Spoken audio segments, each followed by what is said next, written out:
but but then again, we do it because we love it, and then we love it and we have fun because we love it. And the thing is that we do it to its absolute perfection, because as what you said, Kajo is redrawing the first book because simply this might be the reason, it might be the way he wanted to draw book one several years ago, and he's just doing it again. And if that's not discipline, if that's not a commitment to perfection, then I don't know what is. And that's a very strong message to send to the listeners right now who are really aspiring to do work.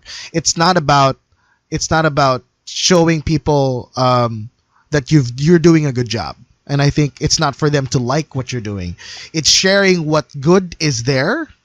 And if they like it, then they will. Then loving your work is, I think, is a very organic thing, and I think that's the very best message that we could send out to the people that are listening right now. Thank you. That's really nice. See, something good is going to come out of this. I'm just, I'm just really fortunate, that my dad and my mom, and I know you said never show it to your parents, but my dad is one of my staunchest supporters and critics. He would always tell me what's wrong with my work. And he would always tell me, "Oh, you shouldn't do it this way. You should do it that." And he'd give me references, and he wouldn't tell me what the answers are. He would let me look for the answers, and then he would ask me to come back to him. Okay, then show it to me again and see if I approve of it. And then my mom would slave drive me to the discipline and all of that. Oh, you have to do it right the first time, and all of these regimented things I learned, and then I bring it to practice without me even knowing it. And I think that's what happened to you too. And I think all of these inspiration. I just have one question in terms of inspiration though. Did you pattern Alexa and Anton Trese to? I know Anton Trese is you. You said that you voiced. I know you voiced him. You said, but I was just the voice. But yeah. But who did you base these characters on? Or who were the inspirations for these characters? I mean, obviously, again, I'm a big fan of Batman as he looks over you right now. Yeah. Where are the drugs? Where is she? I could wear it. So yeah, I mean, I would obviously it's like it is a great mix of Batman, John Constantine, Fox Mulder from X-Files. And then there was a little-known TV show called Karl Kolchak, the Night Stalker. And it was in the I think it was a 70s show, but I got to watch it in the 80s. And he was a paranormal investigator. So, so I think that's like your foundation for Trese, the detective, the investigator, who the occult investigator for that matter.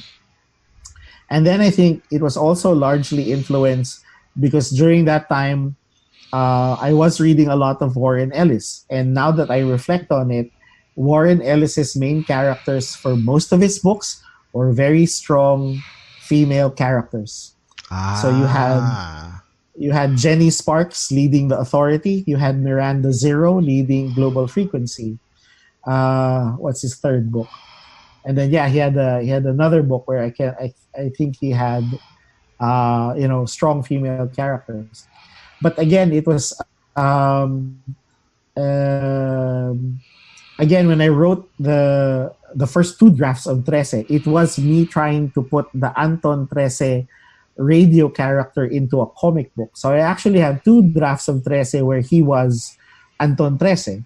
But I couldn't it was Anton Trese investigating the death of the White Lady of Balete Drive, and I couldn't figure out why is this character not working.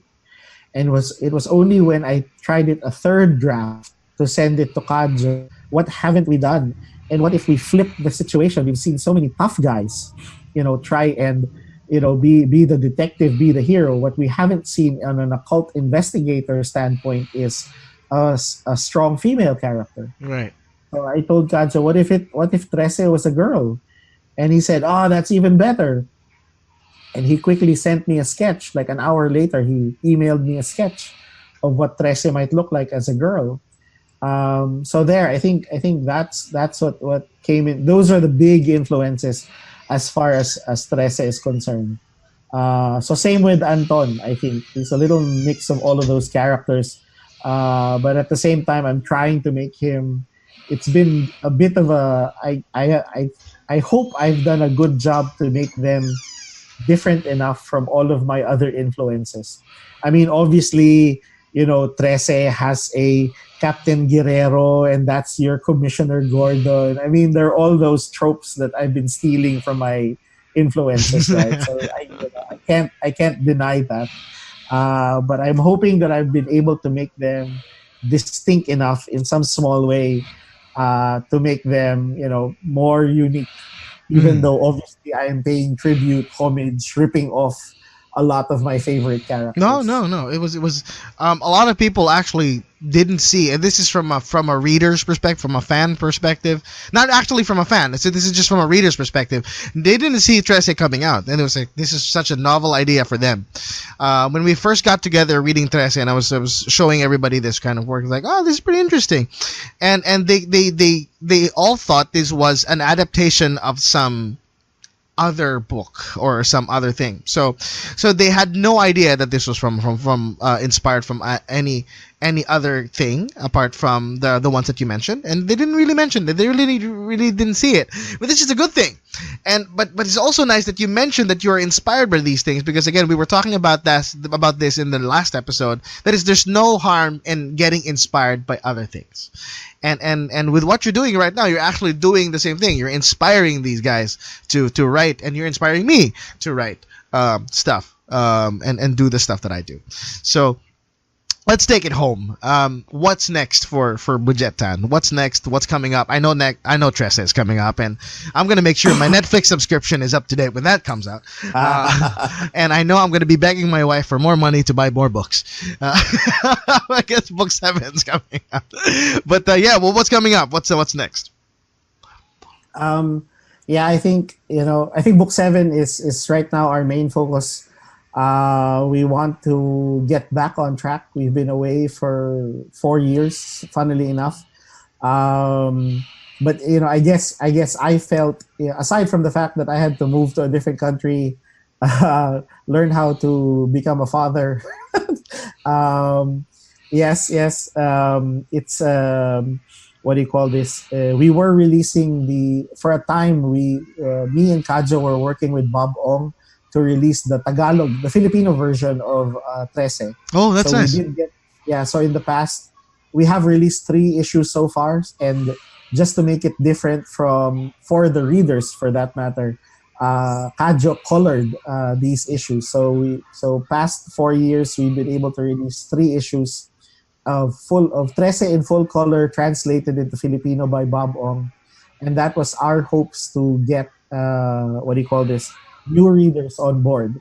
And I guess it kind of worked. We did see, new fans, new readers coming in. But yeah, what happened was it ended up diverting our energies to not finishing book 7. We also got to work on called the Black Bestiary, and those books, our attempt to come up with an encyclopedia of those books are. Yeah, so those 2 books are supposed to be an encyclopedia of Philippine monsters. So this new book is called the Black Bestiary. So it's the Black Bestiary is the second book. The first book is called The Lost Journal of Alejandro Pardo, and it was David Hontiveros who came up with the concept of Alejandro Pardo. And Pardo is supposedly an ilustrado from the 18th century, and this is his journal. And it's about him meeting all of these, and he's not the most likable guy, I have to say. He's a drunkard and a womanizer, but at the same time, he's kind of reminds me of certain political personalities. But anyway, which got him into a lot of trouble with the Aswang and Encanto and Diwata. So I guess we just wanted to give it a twist, since we do have a treasury of books about Aswang, Diwata, and Encanto. We just wanted to give it an entertaining twist. So David came up with the Pardo character, and I co-wrote that with him. And the books, if you can track down copies of it, it has artwork from Kajo, Bo Guerrero, and Mervin Malonzo. Oh, we'll take a look at that. yeah. So that's what kept us busy. So going back, what's for this year? We're finishing book 7. Please So cross allow your us to fingers. So we'll finish book 7 first. And then, of course, me and Kadjo are still consultants on the animated series. Yeah. There is Jay Oliva, the director and executive producer, is the one spearheading that project, along with our producers from Base Entertainment, Tanya Yuson and Shanti Harmain. So Awesome. that's the triumvirate that's heading that project, and me and Kadjo get to jump in and out to help them out on fleshing out that world Right. as they adapt it into an animated series. So there, I think that's what 2019 is, and let's see what happens in 2020. We just hope to get back on track in getting to release a Trese book, assuming that Bathala and the rest of the gods smile down upon us. We'll get to release more Trese books in the coming years. Hopefully. Are you allowed to talk about the Netflix animation a little bit, or no? That's all the details I can tell you now. Yes. But we're really looking forward to it. I mean, the book 7. We're gonna check out all those those books that you mentioned. We're huge. I'm a huge bookworm. I have books that I read. I'm a huge fan of mythology and supernatural stuff. Hey, as you can see in my background, I still have some books right here, and would really love to get into these things. Hell, maybe if you don't mind, I could flip over some of the stuff that I've written. Maybe you can critique it. Maybe to take a look at it. Yes. Send it over. I'd love to get feedback, and your last message to our listeners who have been eagerly waiting to get these things. What last message do you want for those people who are listening to us right now?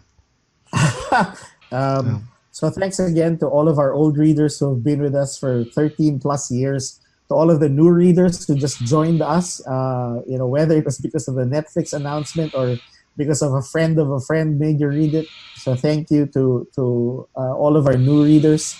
And yes, I guess it's thank you for waiting. We have a very active Facebook group. You could help announce it or put a link. Definitely. What's the Facebook group? There's facebook.com/Trese Comics, which is the official page, and then I can send you a link which is longer because there's a readers page, and that's where the readers come in. And if you're a new reader, you might get confused because they've gotten to the point where they've started to make memes. And they've started to make all of these in-jokes. Sometimes I don't know what the heck they're talking about. And I'm pretty sure there are also a lot of fan fiction coming around. There's a lot of fan fiction, a lot of what's that? Is it called Rule 34? Rule 59? Oh no! I read one and I had to stop. I'm pretty sure there's one involving the Kambals. And yeah, of course. No, definite. And Trese. And and other characters. And of course, you can't forget Maliksi, the Tikbalan. Oh, right? He has to make an appearance there. I mean, definitely. Yeah. So I read one and I just said, okay, I'm staying away from that corner of the internet. So they're very, very active, fun readers Facebook group. So thanks for waiting. And I guess as you mentioned before, I think it is a great time to be a creator thanks to the internet. I mean, now you have the opportunity, obviously through if this podcast is not an example of it, to reach more people. It is you now have a platform, whether it is and it's time to get creative. Do you want to use Facebook as your comic book canvas? Do you want to use Wattpad as your platform for your short stories or your poems or whatever it may be? It's your time to hack the internet to do whatever it is you want it to do. I've seen some people use Instagram as a way to tell their stories as well. And if you know, and ultimately at the end of the day, you have pen and paper, good old fashioned pen and paper to tell your story, and then worry later on where to upload it. But I think the first thing, that if you have a story to tell, then go ahead and tell it. And I think that's the most important thing to do. Whether you get one like or whether you get 1,000 likes, the important thing is that you got to tell the story you wanted to tell. I agree. And nothing should stop you from doing that. I agree. Well, yeah, I have a bunch of other stuff that I want to talk to you about. I have a bunch of other weird drunken questions that I would like to throw to you, like if what game would you put that God of War in? Is there that he wouldn't like? And what if the when Ding got the stone? I mean, is he unequivocally stronger than the original Darna, or stuff like these things, and hopefully you get to join us again. We would love to get you back again, but unfortunately that's all the time that we have right now, guys. Thank you very much for joining us, Budjette Tan. Thank you for the opportunity, and hopefully we get to have you one more time in the future. Yes. Let's schedule that, because I have tons of questions to ask you, and yes, it would be great to meet the rest of the Banahaw boys. It would be great too. Yeah, and maybe we can do another round, and maybe we can go through it'll just be an episode of drunken questions. Yeah, 20 or more questions, basically. We can do it. Maybe we can do it after book 7 comes out. So around the 7 comes out. I will pencil that in. But there you have it, guys. Thank you very much for tuning in. You have been listening to Pop Mug, the Pinoy online pop culture, music, and gaming podcast with Budjette Tan, the co-creator and writer for Trese, and it's a very good example of the Dream Big, Go Big hashtag for today's episode. This has been Gori. Thank you for joining us, and we'll catch you guys next time. Bye-bye.